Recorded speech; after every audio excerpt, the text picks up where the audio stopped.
نحمده ونصلي على رسوله الكريم اما بعد فاعوذ بالله من الشيطان الرجيم بسم الله الرحمن الرحيم عن انس قال كان رسول الله صلى الله عليه وسلم اذا دخل الخلاء يقول اللهم اني اعوذ بك من الخبث والخبائث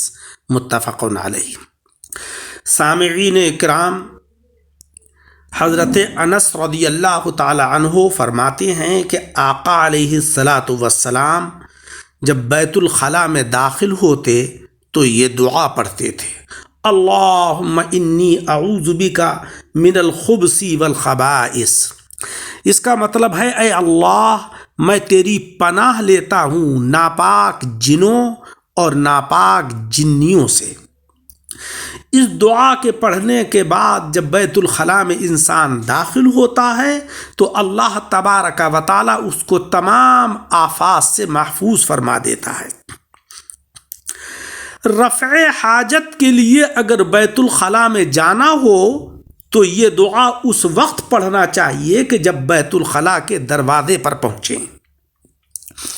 اور اگر رفع حاجت کے لیے جنگل میں یا کسی کھلی جگہ پر بیٹھ رہے ہوں تو اس صورت میں عین ارادے کے وقت، یعنی جب دامن وغیرہ سمیٹ کر بیٹھنے لگیں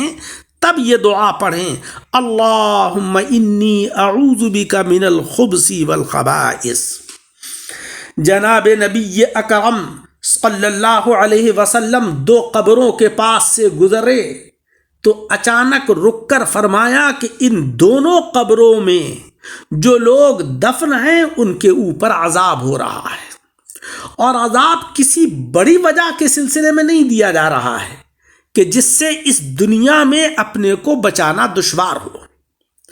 دراصل ان دونوں میں سے ایک شخص تو وہ ہے کہ جو پیشاب سے اپنے کو نہیں بچاتا تھا، یعنی پیشاب کے قطرے اس کے کپڑوں پر اور اس کے جسم پر پڑتے تھے، وہ اپنے کو ان قطرات سے نہیں محفوظ رکھتا تھا۔ اور مسلم شریف کی روایت یوں ہے کہ جو پیشاب سے احتیاط نہیں کرتا تھا، اور دوسرا شخص کہ جس کے اوپر عذاب قبر ہو رہا ہے وہ اس لیے ہو رہا ہے کہ وہ چغل خوری کرتا پھرتا تھا۔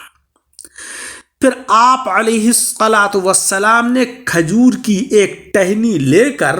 اس کو بیچوں بیچ سے چیرا اور ایک ایک قبر کے اوپر اس ٹہنی کو گاڑ دیا۔ یہ دیکھ کر حضرات صحابہ رضی اللہ تعالی عنہم نے عرض کیا کہ یا رسول اللہ، آپ نے یہ کس لیے کیا ہے؟ تو آپ علیہ السلام نے فرمایا کہ امید ہے کہ یہ ٹہنیاں جب تک ہری رہیں گی اس وقت تک دونوں کے عذاب میں تخفیف ہوتی رہے گی۔ حدیث مبارک کے اندر پیشاب سے اپنے کو نہیں بچاتا تھا، اس کا مطلب یہ ہے کہ وہ احتیاط نہیں کرتا تھا کہ پیشاب کی چھینٹیں اس پر نہ پڑیں۔ حدیث مبارک کے الفاظ میں بہت سی روایات ہیں، لیکن تمام روایات کا حاصل یہ ہے کہ پیشاب کے معاملے میں نہایت احتیاط کی ضرورت ہے۔ پیشاب کرتے وقت چھینٹیں جسم اور کپڑے پر نہیں آنی چاہیے، آلودگی کی کوئی صورت پیدا نہیں ہونا چاہیے، اور استنجا اس طریقے سے کیا جائے کہ صفائی اور پاکی پورے طور پر حاصل ہو جائے۔ علماء کرام نے لکھا ہے کہ پیشاب سے پاکی حاصل نہ کرنا یہ کبیرہ گناہوں میں سے ہے، اور اس کی وجہ سے جو نمازیں پڑھی جاتی ہیں وہ نمازیں بھی عکارت اور بیکار ہو جاتی ہیں۔ لہذا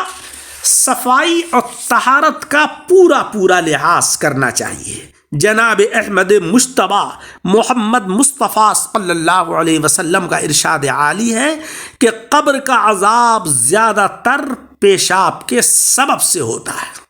لہذا پیشاب سے پاکیزگی کرنا چاہیے۔ ایک دوسری روایت میں ہے کہ آپ علیہ السلام نے فرمایا کہ پیشاب کے معاملے میں پرہیز اور احتیاط خوب ملحوظ رکھو، کیونکہ بندہ اپنی قبر میں جن چیزوں کے سبب مواخذے سے دوچار ہوگا ان میں پہلی چیز پیشاب ہے۔ لہذا کسی جانور کے پیشاب کی چھینٹیں بھی جسم پر نہیں آنا چاہیے، دور ہٹ جانا چاہیے، اور خود پیشاب کریں تو اس چیز کا پورا لحاظ رکھیں کہ کوئی قطرہ جسم اور کپڑے کو آلودہ نہ کرے، صحیح طریقے سے صفائی اور طہارت کریں۔ حدیث مبارک کے اندر جو ہے کہ دوسرے شخص پر چغل خوری کی وجہ سے عذاب ہو رہا ہے، چغل خوری کرتا پھرتا تھا وہ شخص، اس عبارت کے اندر نمیمہ کا لفظ ہے، اور نمیمہ کا ترجمہ چغل خوری ہے۔ چغل خوری اس کو کہتے ہیں کہ دو شخص آپس میں ایک دوسرے سے عداوت اور دشمنی رکھتے ہوں، اور کوئی تیسرا شخص ان دونوں میں فساد ڈالنے کے لیے ایک کی بات دوسرے سے جا کر پہنچا دے، یا یہ کہ دو آدمی جو پہلے سے آپس میں ایک دوسرے سے کوئی دشمنی اور عداوت نہ رکھتے ہوں، ایک تیسرا شخص ان دونوں کے درمیان دشمنی ڈالنے کے لیے ایک کی بات دوسرے تک جا کر لگا دے، جس سے کہ وہ آپس میں لڑ پڑیں یا ان کے درمیان دشمنی پیدا ہو جائے، اس کو چغل خوری کہتے ہیں۔ اس سے انسان کو پرہیز کرنا چاہیے، اس کی وجہ سے قبر کے اندر عذاب ہوتا ہے۔ دوسری چیز یہ ہے کہ چغل خور جو ہوتا ہے وہ خود نیکیاں کرتا ہے، عبادت و ریاضت کرتا ہے، اس کی یہ محنت، اس کی یہ کاوش جو ہے، اس کا فائدہ اس کو ہوتا ہے جس کی چغل خوری کی گئی، کیونکہ اللہ جل شانہ و عم نوالہ اس کی غلطیوں اور کوتاہیوں کو معاف کر دیتا ہے، اور چغل خور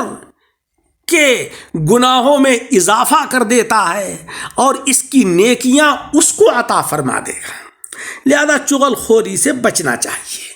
اللہ تبارک و تعالی ہمیں عمل کی توفیق عطا فرمائے، ہمیں پیشاب کی چھینٹوں اور قطرات سے بھی محفوظ رکھے، اور یہ بدترین وصف جو چغل خوری ہے، ایک کی بات دوسرے سے لگانا، دوسرے کی بات تیسرے سے لگانا، اور معاشرے کو آلودہ اور خراب کر دینا، یہ بہت ہی بری صفت ہے۔ اللہ رب العزت ہمیں اس سے بچائے، آمین بجاہ النبی الکریم۔ درس کو سن کر احباب کے ساتھ شیئر کریں، اور ہمارے یوٹیوب چینل کو